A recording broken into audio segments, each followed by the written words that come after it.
Hi friends, welcome to our channel.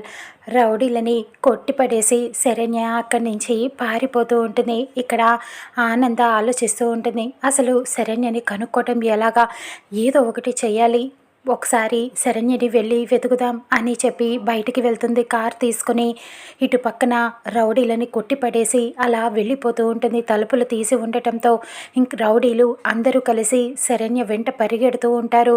Saranya వాళ్ళ నుంచి తప్పించుకునే ప్రయత్నం చేస్తూ బయటికి పరిగెత్తుకుంటూ వెళ్ళిపోతూ ఉంటుంది. రౌడీలు కత్తి పట్టుకొని శరణ్యని చంపేద్దామని చెప్పి నిర్ణయించుకుంటారు. ఆగవే ఆగు అంటూ అలా రోడ్డు మీద పరిగెడుతూ ఉంటారు. శరణ్య ఎలాగైనా సరే అత్తయ్య గారిని కలవాలి, నేను అత్తయ్య గారి దగ్గరికి వెళ్ళాలి అంటూ ఆవేశంగా పరిగెత్తుకుంటూ వెళ్తూ ఉంటుంది. ఒక్కసారిగా శరణ్య అలా స్పీడ్గా పరిగెడుతూ ఉండగా మధ్యలో ఒక కారు వచ్చి ఆగుతుంది ఫాస్ట్గా. అందులో నుంచి ఆనంద బయటికి దిగుతుంది. ఆనందని చూసి శరణ్య చాలా సంతోషపడిపోతూ ఉంటుంది. ఆనంద కూడా షాక్ అవుతుంది శరణ్యని చూసి.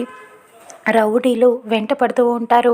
శరణ్యని చూసి ఆనంద హత్తుకొని దగ్గరికి తీసుకుంటుంది. శరణ్య, ఇన్ని రోజులు ఎక్కడికి వెళ్ళిపోయావు శరణ్య, ఎటు వెళ్ళిపోయావు, నిన్ను మళ్ళీ నేను చూస్తానని అనుకోలేదు శరణ్య అంటూ అలా చాలా సంతోషంగా ఆనంద బాష్పాలతో శరణ్యని హత్తుకుంటూ ఉంటుంది. అత్తగారు అంటూ శరణ్య కూడా అలా ఆనందని పట్టుకొని బాధపడుతూ ఉంటుంది.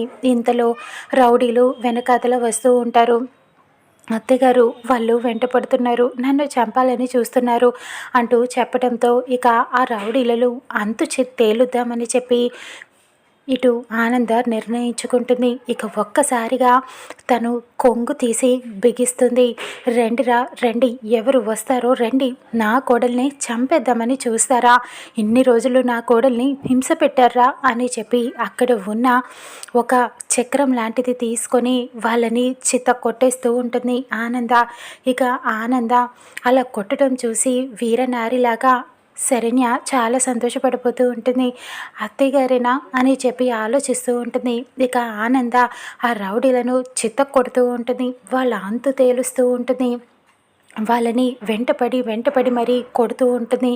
అక్కడ ఉన్న రౌడీలందరినీ కూడా ఇక వాళ్ళు కూడా శరణ్యని చంపే ప్రయత్నం చేస్తూనే ఉంటారు. కానీ ఆనంద వాళ్ళకి అడ్డుపడుతూ ఉంటుంది. శరణ్యను తన ప్రాణాలకు తెగించి మరీ కాపాడుతూ ఉంటుంది.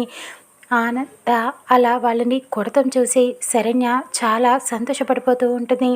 ఇక ఒక్కసారిగా ఒక రౌడీ కత్తి పట్టుకొని శరణ్యను చంపేయడానికి వస్తూ ఉంటాడు.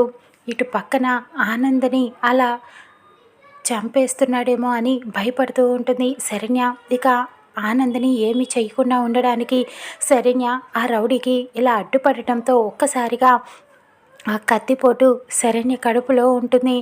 ఇక ఆనంద భయపడిపోతూ ఉంటుంది. శరణ్య అంటూ గట్టిగా అరుస్తూ ఉంటుంది. ఏమైంది శరణ్య అంటూ భయపడుతూ ఉంటుంది. ఇక అలా పొడిచి రౌడీలు అక్కడి నుంచి పారిపోతూ ఉంటారు. శరణ్య, లేమ్మా లే అని చెప్తూ ఉంటుంది. కానీ శరణ్య నిజం చెప్పడానికి ప్రయత్నిస్తూ ఉంటుంది ఆనందకు, కానీ చెప్పలేకపోతూ ఉంటుంది. ఆనంద భయపడుతూ ఉంటుంది. ఇక శరణ్యను అలా తీసుకొని కారులో హాస్పిటల్కి వెళుతూ ఉంటుంది. ఇటు పక్కన దర్శన్ని పోలీసులు విడిచిపెట్టరు. శరణ్య ఎక్కడ ఉందో వాళ్ళు కొడుతూ మరీ అడుగుతూ ఉంటారు దర్శన్ని. ఇక దర్శన్ అలానే హింసపడుతూ ఉంటారు. పోలీసులు స్టేషన్లోనే ఉంటాడు. ఇటు ఆనంద శరణ్యను తీసుకొని హాస్పిటల్కి వెళ్తుంది. అక్కడ డాక్టర్స్ ట్రీట్మెంట్ చేస్తూ ఉంటారు శరణ్యకి ఏమీ అవ్వకూడదని కోరుకుంటూ ఉంటుంది ఆనంద. ఇక శరణ్య దర్శన్ల ప్రాణాలను ఆనంద ఎలా కాపాడుకుంటుందో చూద్దాం రానున్న ఎపిసోడ్లో.